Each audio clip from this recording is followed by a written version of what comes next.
Good morning, everyone, and welcome to another session with Shifu Simplicity, going through Bodhidharma's Chan teachings.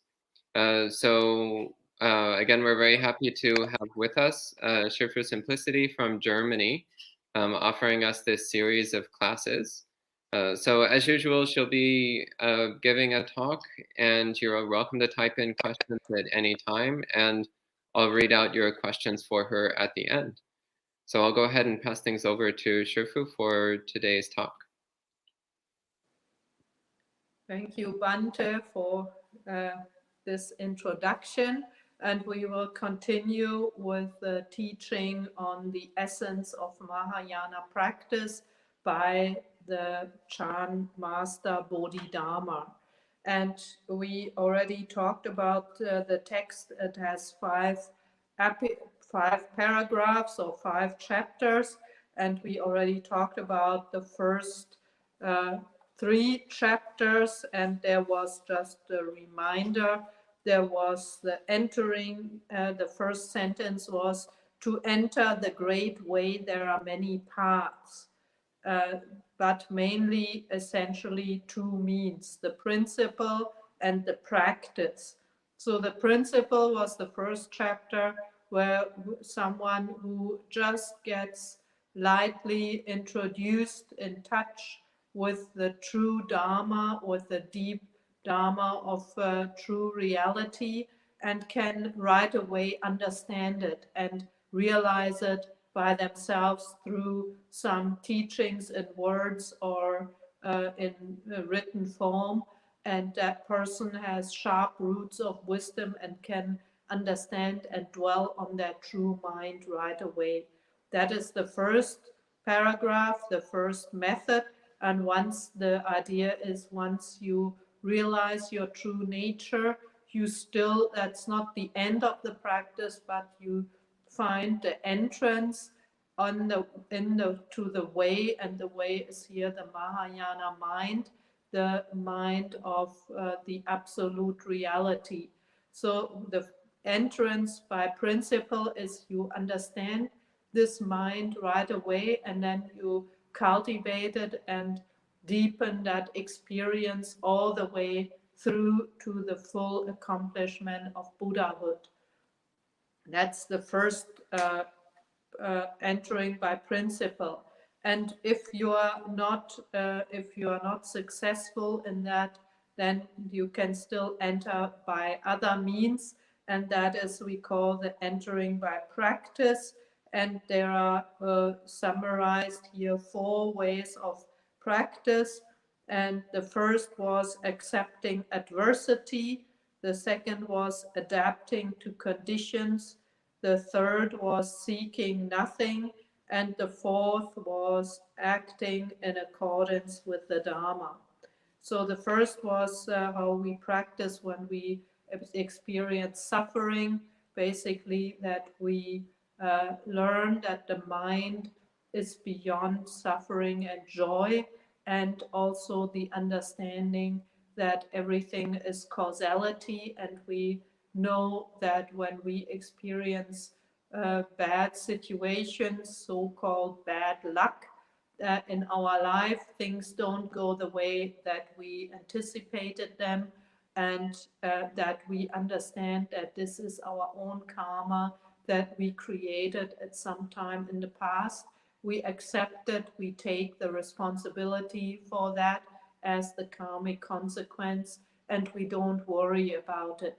And when your mind this way, your mind becomes peaceful, you accept it, you don't fight it, you don't go into duality, and that is the mind. Again, you can enter through adversity, you can understand the principle. The second is a little bit similar, but it's adapting to conditions. So that is the situation when we have faced positive situations in our lives. And also here we understand that these are the karmic results of our previous efforts and also of many favorable conditions. And we created great merits in many lifetimes for this situation to happen the way it is. But to understand that this situation is fleeting, it will not last forever, and when the merits are used up, then something else will follow. So we don't get overly excited about it. We don't attach to our success or our pleasure, and we don't give rise to pride. And we don't let our mind be totally moved by this kind of pleasure or success. That was the second practice, and today we come to the third practice, that is to seek nothing. I read the text. Third, to seek nothing. Ordinary people in their perpetual ignorance crave and form attachments to everything, everywhere. This is called seeking. The wise are awakened to the truth and choose reason over convention.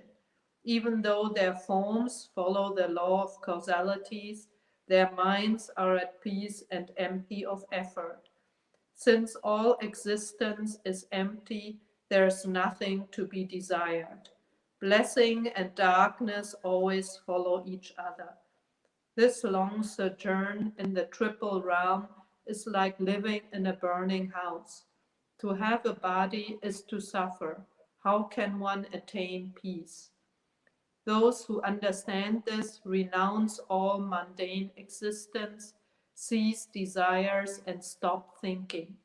The sutra says, to seek is to suffer, to seek nothing is bliss.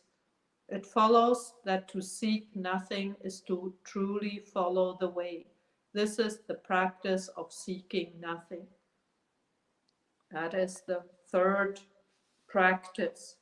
Ordinary people in their perpetual ignorance crave and form attachments to everything, everywhere.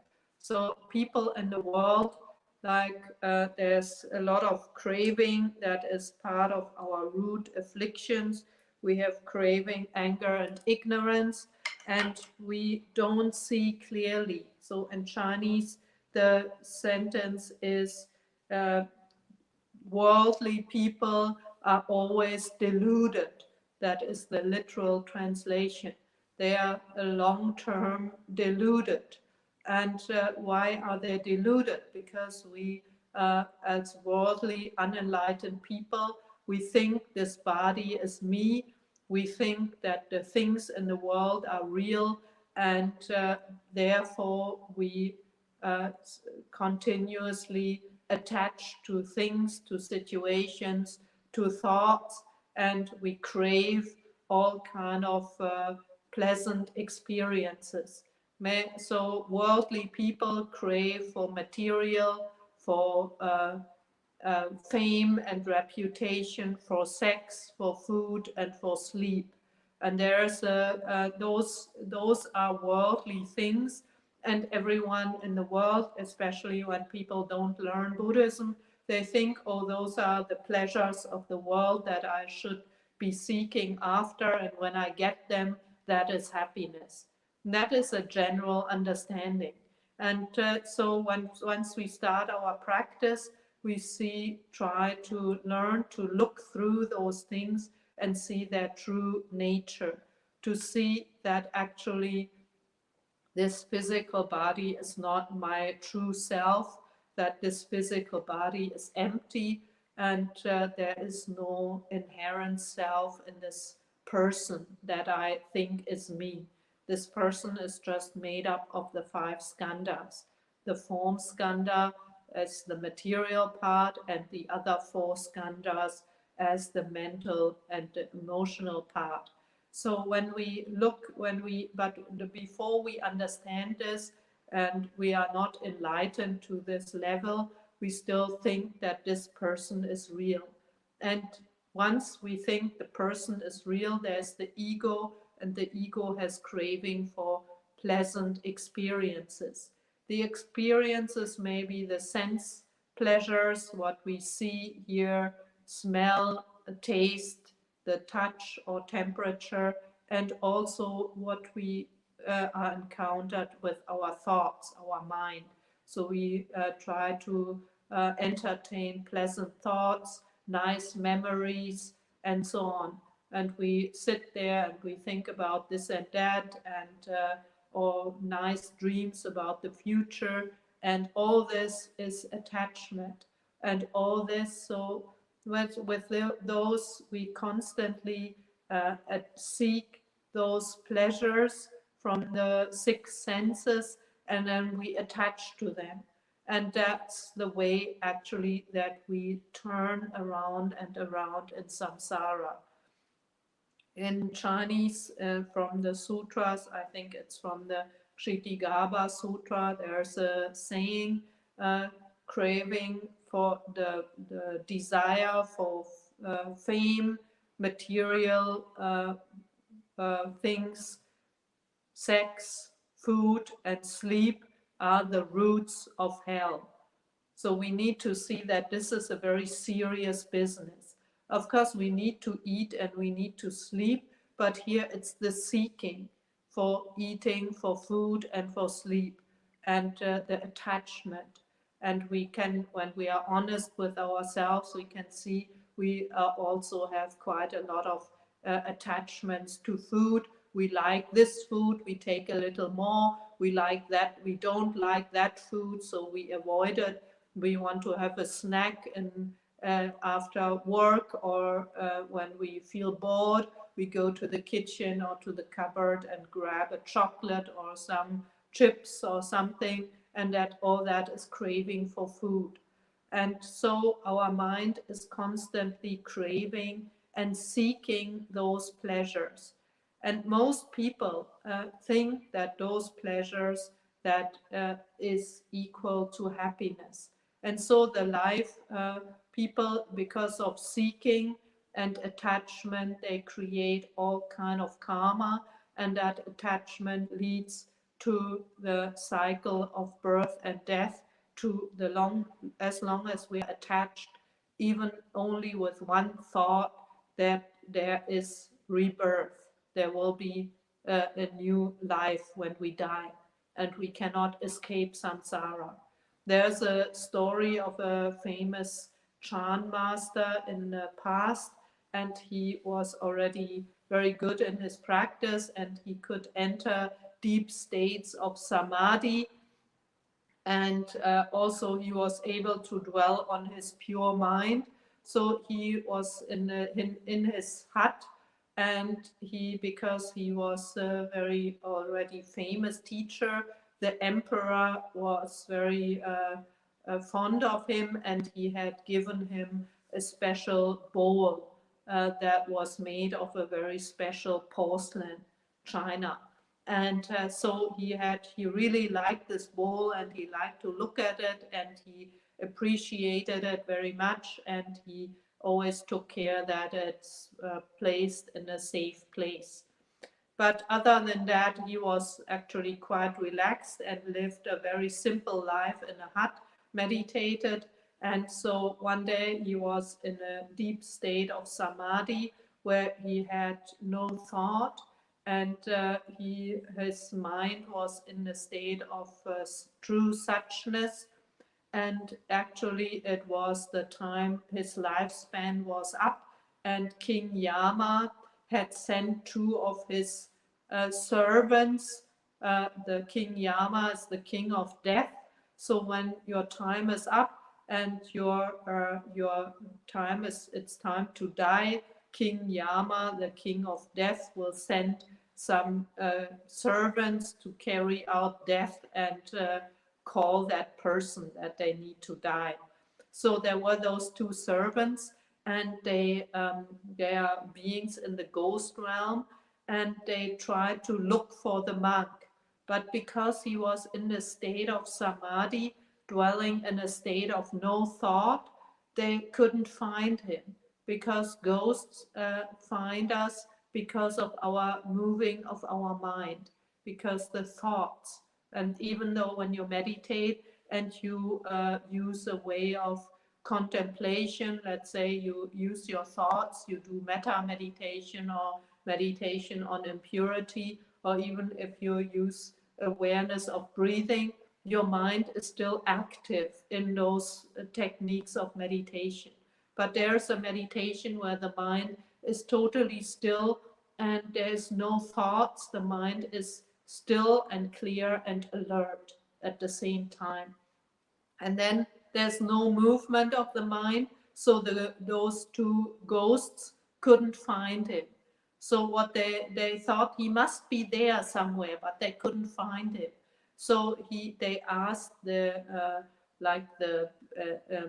governor ghost of that area how they can find him, and he said to them, "Oh, he's in this deep state of meditation. That's why you can't find him. But there's a way you can get him out of that meditation, because he's very attached to his bowl. And so you just have to make him aware of his bowl." So they listened to this advice, and then they transformed, because they were ghosts and had magic power. They transformed into rats, and they were running around the hut playing with the bowl. And so the bowl made a noise, and immediately the Zen master heard that noise, and his concentration was ended by that noise, because he was attached to this bowl. So he came out of his concentration and thought, who is messing around with my bowl? And then once he came out of his samadhi, the ghosts were there, and they said to him, okay, we are the servants, the assistants of King Yama. Your time is up. You have to come with us. And then he said, in that moment, he realized that his attachment to the bowl was his attachment to samsara, that this was the last thing that he needed to take care of. And because he was so still attached to this bowl, that's why King Yama, or the ghosts, the servants of King Yama, could find him. So he negotiated with the ghosts and said, oh, I still have something I still have a business that is not finished. Give me 5 minutes. And then they thought, well, 5 minutes, okay. So he took his bowl and he threw it in the bushes, and the bowl broke. And at that moment, he let go of the attachment to the bowl, entered a deep state of samadhi. And in that moment, he realized the fruit of arhatship. He overcome birth and death, because that was the last thing, that was his last clinging to the world, to samsara. Well, that is just a story to show us that as long as there is still a little bit of attachment, that is tying us to samsara. But when this monk was very clever, and he saw his problem, and he was determined to end the cycle of birth and death. That was his whole mission. So he realized that that is more important than his bowl. So he was ready to break it himself. That is one story to show that sentient beings like us, we are always attached to things, many things in our lives that we think are important, that matter. And of course, there's things that we want to gain. We seek for something. And most people, they seek for pleasure, they seek for fame, for materials, for sex, and of course, food and sleep. And that's why they are still caught up in samsara. And that is what we call seeking. The wise are awakened to the truth and choose reason over convention. The wise, so there's here like the master, the Zen master in the story, he realized his attachment, and he saw that the truth is more important, and that's why he was ready to let go of his seeking, of his attachment. And so when the person is wise, he sees that the truth is beyond those worldly things that we are used to right now.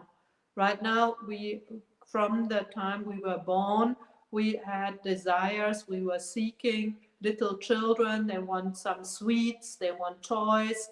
Even babies, they want colorful things, and they want a soft touch. They want a soft, maybe some soft um, toy or something they can cuddle. So all these is seeking and attachments. They want food and so on. So we are born with those attachments, and we are, and those are very worldly wishes. But a wise person, a practitioner, sees that these are worldly things and they bring us disaster, namely the disaster of being caught up in samsara with a lot of suffering. So an enlightened person, a wise person here, is awakened to the truth of emptiness of himself, his person, emptiness of all phenomena, so he doesn't strive. Of course, he still has to live his life.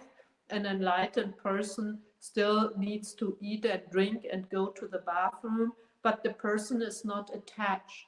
To the person, it doesn't matter what food is offered, what food is available, what kind of clothes. He doesn't look at, oh, I need this brand or this material or and so on. But everything is okay, because those are only worldly things, and those things are empty. Also, an enlightened person is not concerned about many things in the world. It's not concerned about politics, for example, because he knows this world is empty.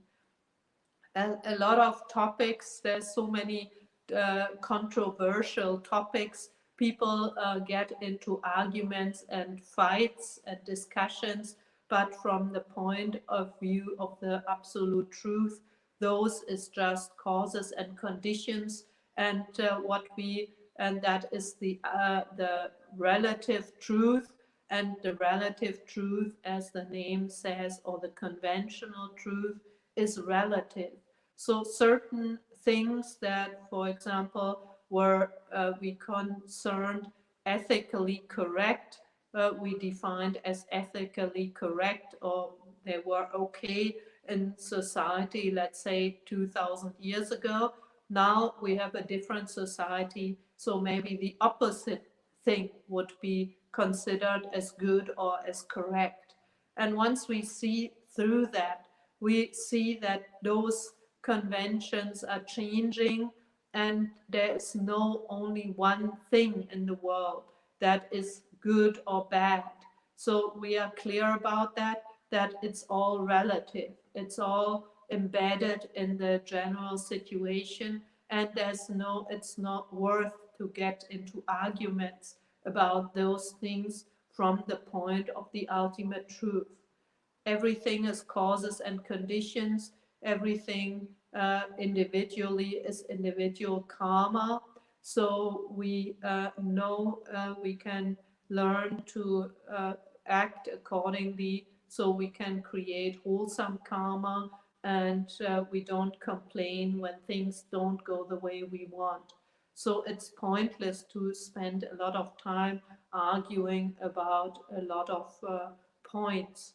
Of course, we can act, we can be compassionate, we can act out of compassion, but still at the same time, we are not attached. So we help others, we are not attached to the result.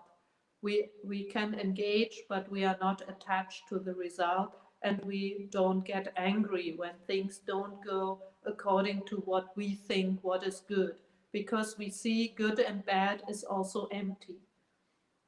So that's the wise person is enlightened to this truth of emptiness and the truth of the absolute reality, the absolute mind.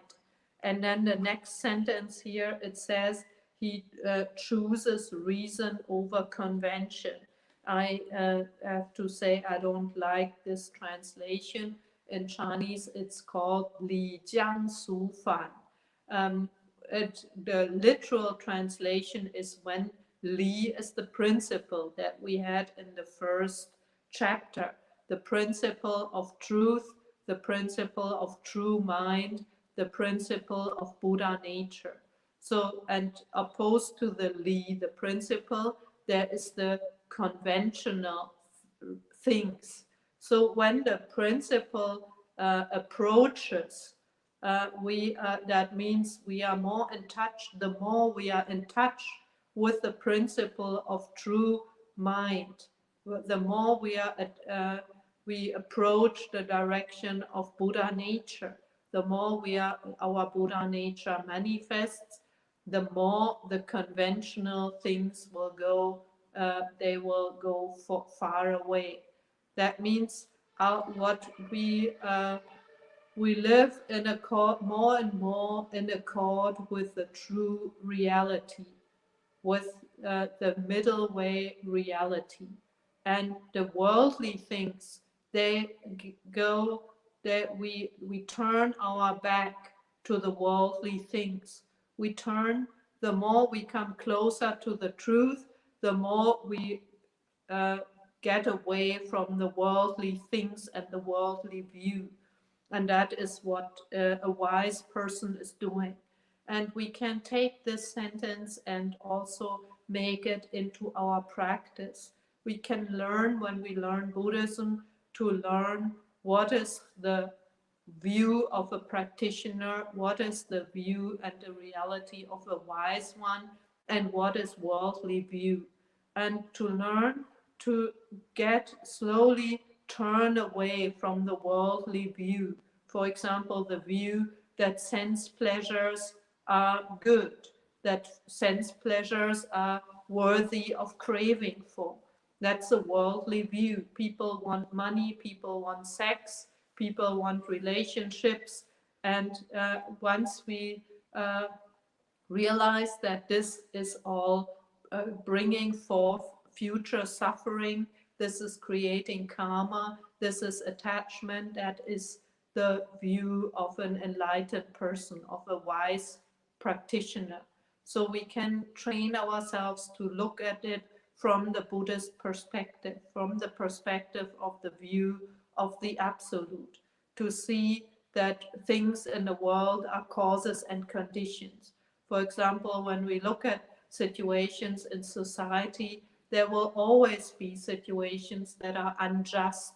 There will always be natural disasters. So not to get totally absorbed in those facts and get attached to, I have to oppose something, but to understand I can be active if I wish, if I choose to, but not to attach and to always have in mind that this is causes and conditions, and the situation is not just the fault of a few people who are the bad guys and the rest is the innocent victim. But when there's people who are at the bottom end, that it has to do with their karma, that they are in this situation. And we can work on improving situations, but we cannot improve their karma for them. They have to do that themselves. And as long as people create bad karma, there will always be injustice and there will always be people suffering in the world. That's the nature of the phenomena. So that's the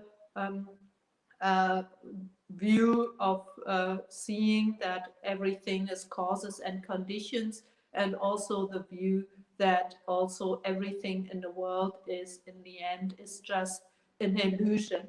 So we don't need to hold on to that, also not in a wholesome way. We need to let go. And so that's the way an enlightened person would look at things. The next is their minds are at peace and empty of effort. So the mind of a wise person is calm, no matter what is happening. May it be a good thing happening, the person doesn't get excited. May it be some disaster happening, no matter what kind, the mind of the person is always calm.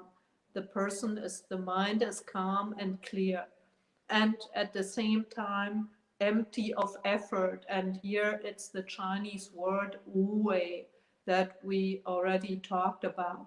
Wu wei means not non-action, but it also means non-conditioned. So that is the mode of true mind, the mode where the mind doesn't give any thoughts that give rise to thoughts of greed, anger, ignorance, any thoughts of creation.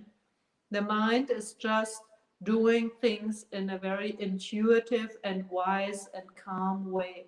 So when there's some child that is running in front of a car, towards a car, I will grab the child very naturally. And then I put the child back, and I don't attach to what just happened. I just do it out of compassion, out of wisdom, without in my mind thinking the situation. And when I get back home, I think about, oh, what would have happened if, and so on. And that is always too many thoughts.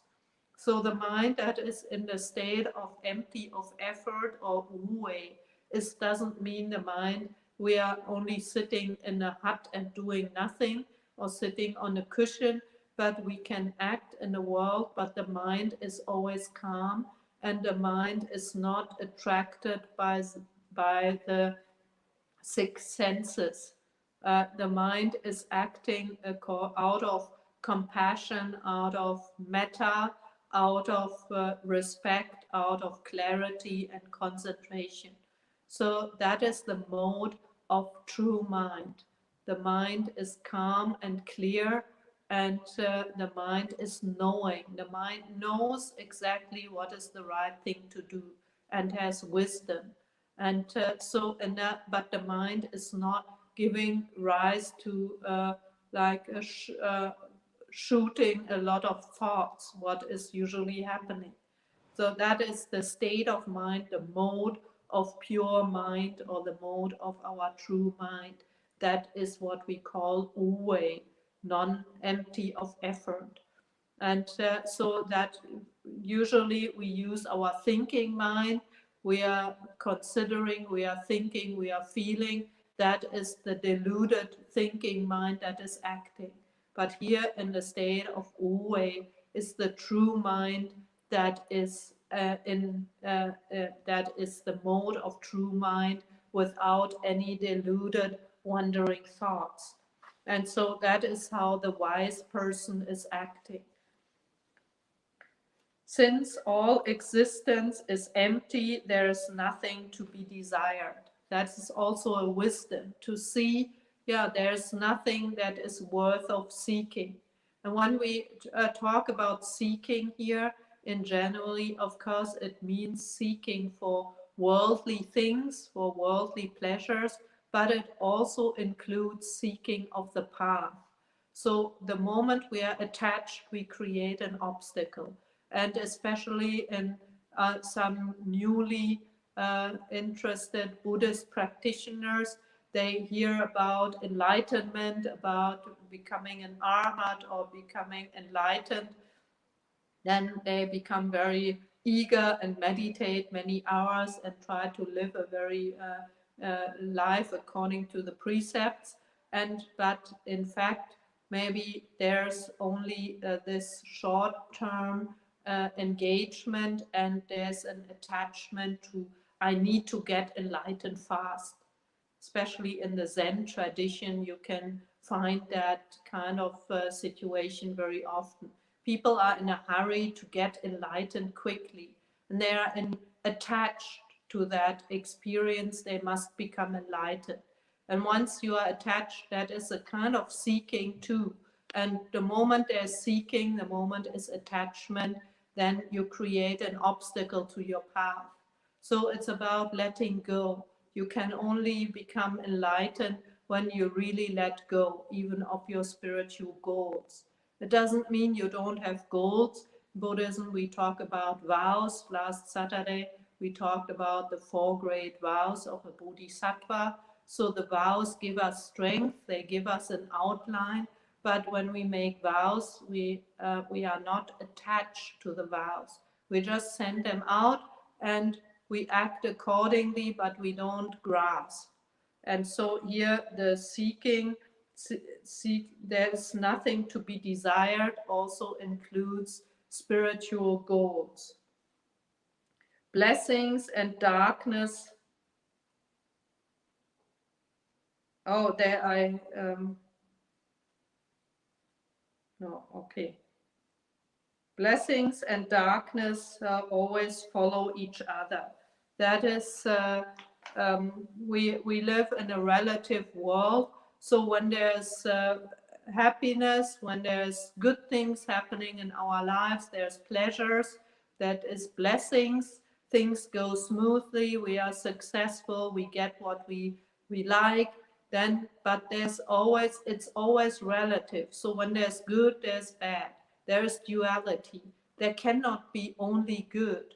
So when we think of it from this, also from a point of view of society, a society goes up, has a peak and goes down.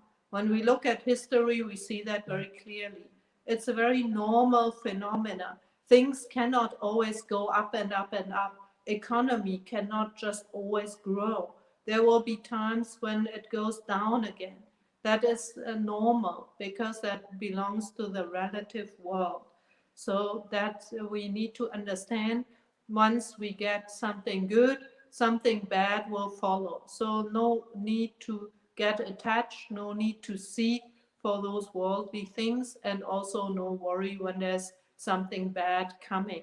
And there's a story about a king who, or a rich person in the past, and there's a girl knocking at his door one day, and she says, and she's very pretty, very beautiful, and she says if she could stay with him for a while.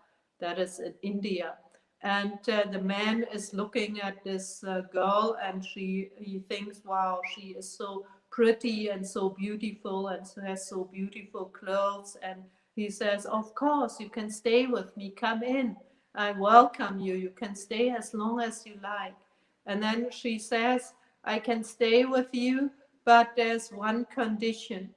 No, she stays, she goes, and then a few days later, another woman knocks at the door, and she's very ugly and wears ragged clothes and is ugly and not clean. And so she said, I want to stay here. And the man says, no, I won't let you in. You can't stay here. And she says, but I'm the sister of the beautiful one. So if you let her stay, I will always follow where she goes. So if you let her in, you need to let me in too. And so the man has no choice either to kick them both out or to let them both in. So here, this is just a story about to show that where there's good, there's always bad. That always follows, one follows the other. We cannot always choose the good things and kick out the bad things. That's not the way that life works. This long sojourn in the triple realm is like living in a burning house. There's also, this is a picture, a metaphor of the burning house. The triple realm is the realm of desire, the realm of form, and the realm of formlessness. Those three realms make up our world of samsara. So in the world of desire, that's where we in right now. There's the six realms of sentient beings: humans, devas, animals, asuras, ghosts, and hell beings. We all belong to the realm of desire. And when practitioners cultivate their mind, purify their mind to a certain extent, then and they practice concentration, their mind becomes more pure, and then they reduce their desires, and then they can be reborn in Deva realms, in the realm of form, where there's still attachment to the physical form. And when they practice more, enter deep states of concentration, there's only consciousness. They don't have any physical form, there's only consciousness. Those are different levels of meditative practice, but still they are still in samsara. So that's why it's so important to follow the Buddha's teachings, to understand that this is not yet the goal. Although beings can dwell in those realms for a very long time, when the concentration at some point it will fade away and they will be reborn maybe as a pig. So that's why the Buddha teaches those traditions. There were numerous spiritual traditions in India that had the goal to reach those levels of meditation. If they only practice concentration and not the wisdom of emptiness, they will still always be caught in samsara. And there's this picture of all these three realms are like a burning house. And so in the burning house, there's always danger, there cannot be pleasure. There's a metaphor in the Lotus Sutra of children playing in an old house, and the father sees that the house caught fire, but the children are so engaged in their play that they don't want to go out, and the father is calling them. But they find their playing so interesting, and they don't bother about the fire that will soon consume them. And so the father thinks of some trick to get them out, and says, oh, if you come out, I will promise you will get cards to play. A card with a deer, a card with a ox, and a card with a sheep. And so when you come out, I will give you these wonderful toys. And only when they hear this, then they come running out of the burning house. And the cards are the different ways of practice. And so the father is the Buddha, trying to call us unenlightened sentient beings who are playing in the house of the triple realm of the samsara, and we are so engaged in our play of pleasures, seeking pleasures, that we don't see the danger of the fire of samsara. That is the metaphor here. To have a body is to suffer. How can one attain peace? So that is also a wisdom to understand. That is deep wisdom. A lot of us, we are very concerned with our physical body. Of course, we need a body to practice. And once we have a body, there is suffering. Even though we are healthy, there's suffering. That means we need our definite hours of sleep. If we don't get our sleep, we feel unwell, we cannot concentrate, and we need to eat. If we don't eat, we will feel hungry, we will be restless, we cannot concentrate or focus, and we won't have physical strength.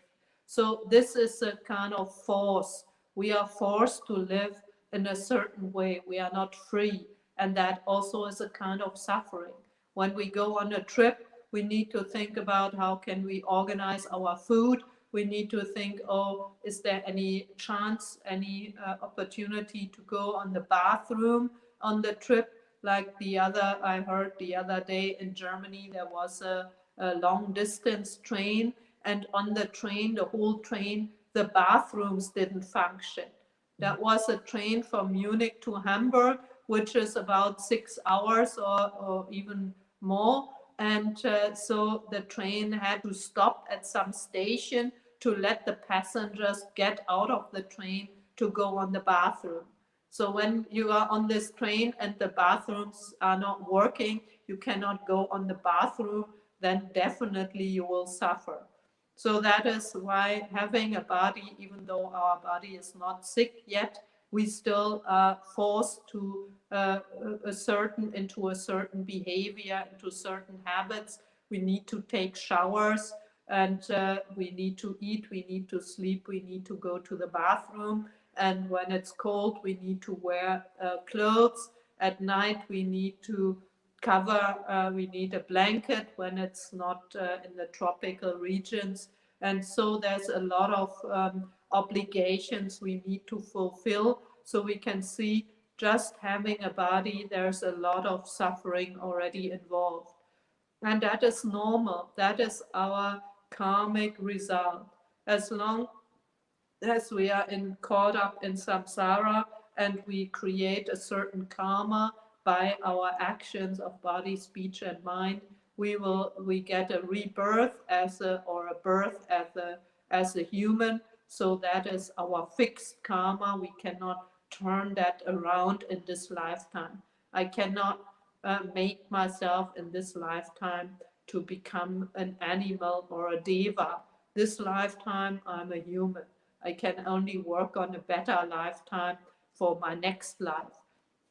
So as long as there is a body, there is suffering, and that also means of course we need our body to practice, we need our body to be healthy, but we don't need to be overly attentive to our body. We don't need to worry about, oh, I start to look old, I get wrinkles, and my skin is getting lax, and my hair is getting gray. And so why bother about I need to dye my hair, or I need to go to plastic surgery and all those things. And or we don't need to, of course we need to be healthy, but we don't need to be too afraid about, oh, there are certain germs, and I need to take a lot of supplements. And there's so many people who live in the world who never saw, even heard the word supplement, and they are still living their lives.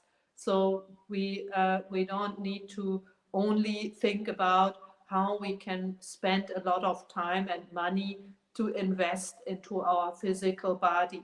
As I said, this is always, we need to find a balance. We need to take care of our body so we can practice the Dharma, but we don't need to specially over invest in our body to look nice and healthy and tanned and have muscles and so on. So that's the understanding. To have a body is to suffer. How can one attain peace? So only taking care of this body will not give us true peace, no matter how much we spend on fitness programs and supplements and health food and so on, and enough sleep and good mattresses and all these things.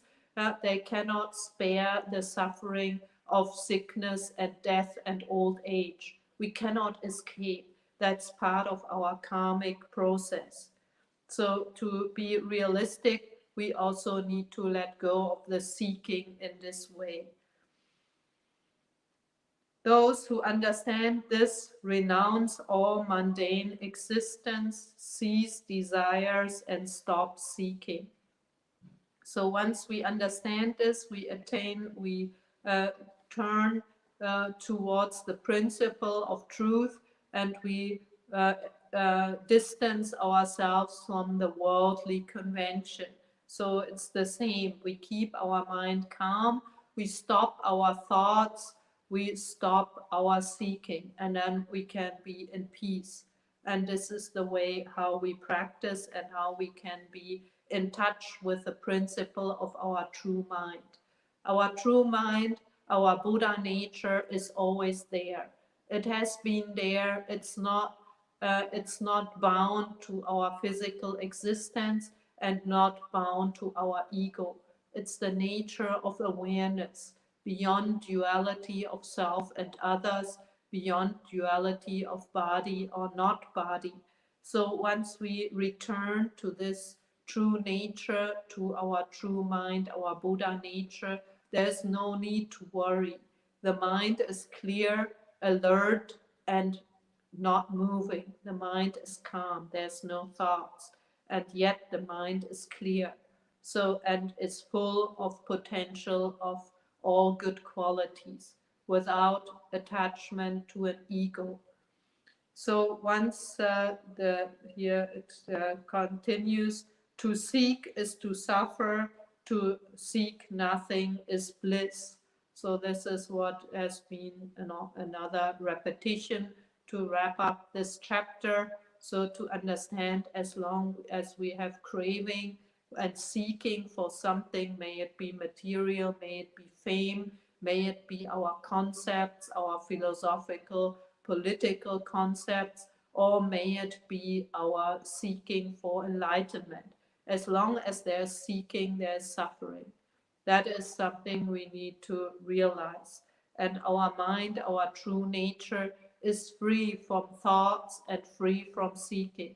And that is the place of ultimate peace. It follows that to seek nothing is to truly follow the way. This is the practice of seeking nothing. So an enlightened person, a wise person, lets go of everything and stops all kind of seeking. That is, and dwells in their own true nature. That is the practice of the third chapter. So now there's still time for questions.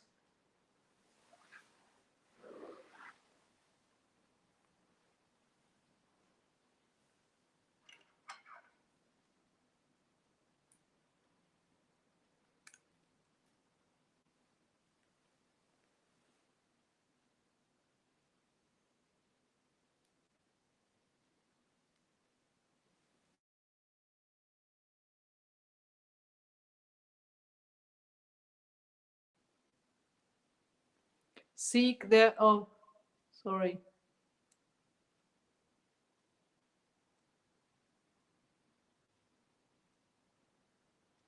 Yeah, there's wholesome desires. It's the question about the wish to attain nirvana. That is a wholesome desire, but we need to also be, so that is a desire that gives us motivation, that gives us power. So that's a kind of desire that is similar to a vow. But even though we see that is wholesome, we need to be aware not to attach to that desire. We don't need to be, we shouldn't be obsessive about that desire. We need to always keep the balance about we practice, and that is Wu-wei. We practice the practice of non-practice. So we practice anyway, and in a relaxed way, we follow our path, and so naturally we will move towards that realization of our spiritual goals without attaching. That is the way, to find the middle way. Next question. So next question, Anita asks, Shifu, would you say action out of compassion beyond senses is the way to address social injustice and discrimination? Would appreciate if you can give examples of your experience of action through compassion.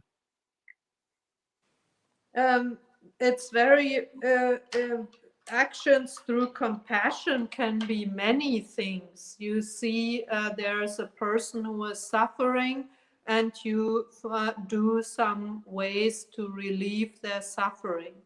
It's, but when it comes to activism, we need to always have the wisdom. You can, the wisdom to see that this is conditioned phenomena, that the world is emptiness. So we don't get attached to, we wish something, we have a wish to have some good results, that society will be more just, but we also need to have the wisdom why there's injustice. Why are some people suffering? It's because of their karma. So we can, of course, we can help to improve certain situations, and things have changed in our civilization. Some values have changed compared to 300 years ago, but we need to be aware that no matter how much we try, there will always be injustice, because people create bad karma every day.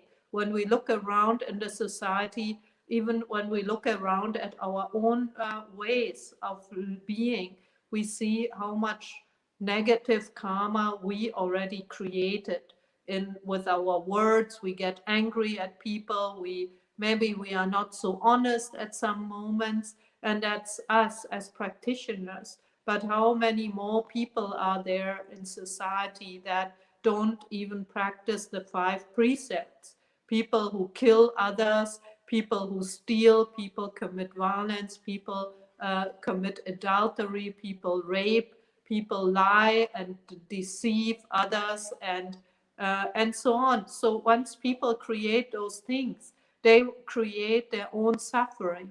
So in this or their next lives, they will be suffering. And I can say, okay, I feel sorry for them. I have compassion. I see they are suffering.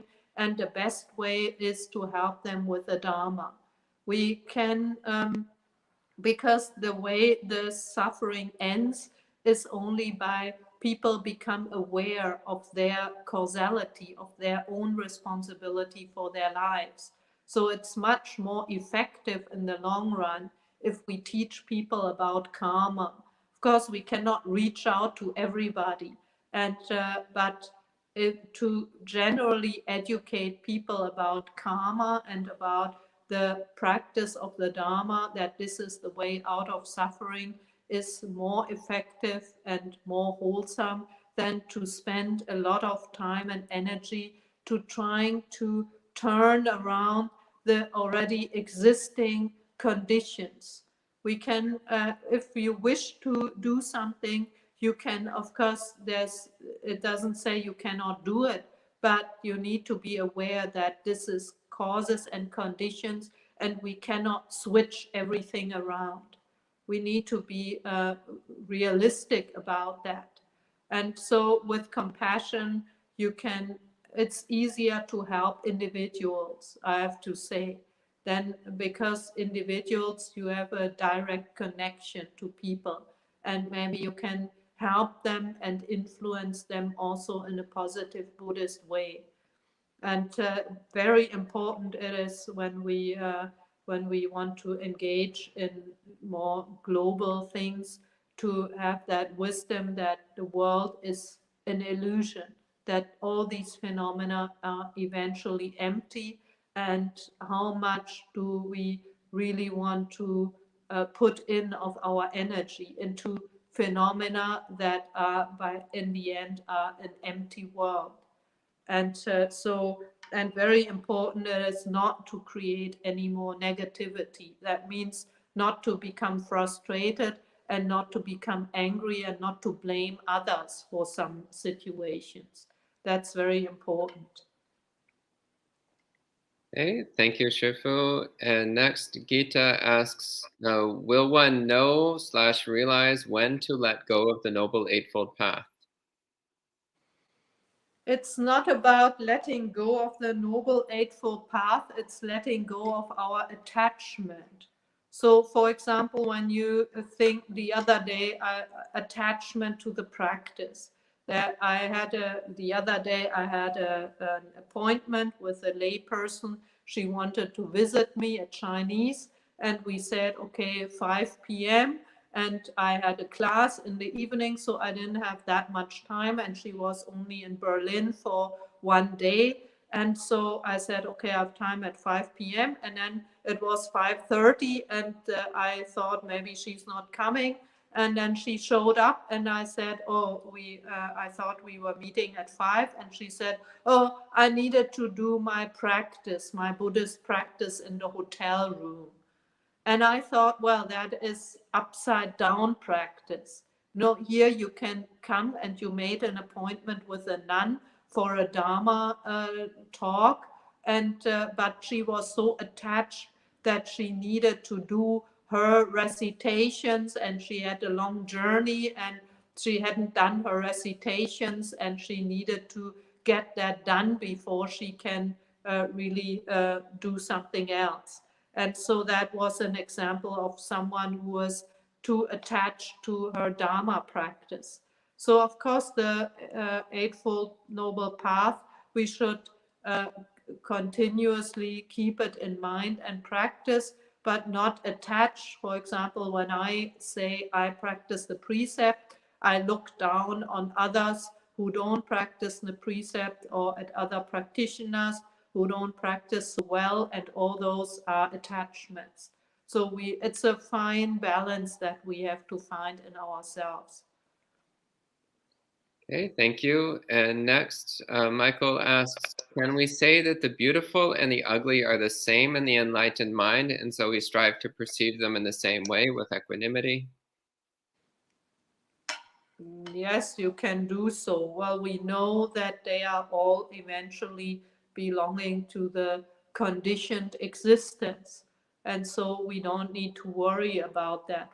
Our mind is in a state of equanimity towards happiness and unhappiness. Yeah, that would be a practice. And Dan asks, what about attachment to the path and desire for Dhamma and thinking constantly of Dhamma? Could this be less helpful than not? Yeah, that's similar to what I just said. We need to find a balance between attaching to the Dhamma and practicing. Of course, it's good to have the Dhamma continuously in the back of our mind, whatever we are doing. Keep our mindfulness, keep our precepts, keep the view of emptiness of all phenomena, and so on. But not to attach. That means not to get angry, or not to like to be able to see, okay, now maybe usually I meditate at this time of the day, but maybe some friend needs some help. So then it's in that moment, it may be more important and a more deeper Dhamma practice to go and help the friend than to follow our schedule. So we need to have flexibility. Then Gita and Michael both ask similar questions about letting go of the path. So I think those have already been answered pretty thoroughly. So then Dan says, is this seek nothing is bliss like jhana?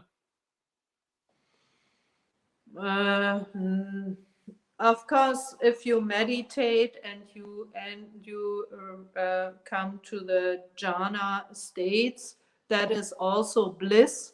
But here it goes beyond that. It goes beyond the bliss of meditation.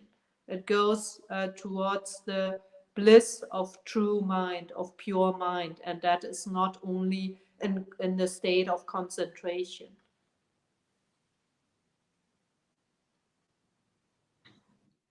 Okay, well, thank you very much, Shifu. That's the last of the questions. So I think we can go ahead and end there for the morning. Thank you for sharing more of these Dhamma teachings. And we'll have one more class in this series next week. So the final in the series on this essay by Chan Master Bodhidharma. Though hopefully Shifu Simplicity will find time to do some more talks in the future. So we'll see if we can make that happen. Otherwise, please go and visit her center in Germany when you get a chance, and check out her upcoming monastery, which hopefully in the next few months will become a reality. And if you're here in New Jersey, please come and join our weekend programs, or just keep joining in for our ongoing live streams. So for now, we can end the session with 3 sadhus. Sadhu, sadhu, sadhu. Thank you, Bante, and see you next week. All right.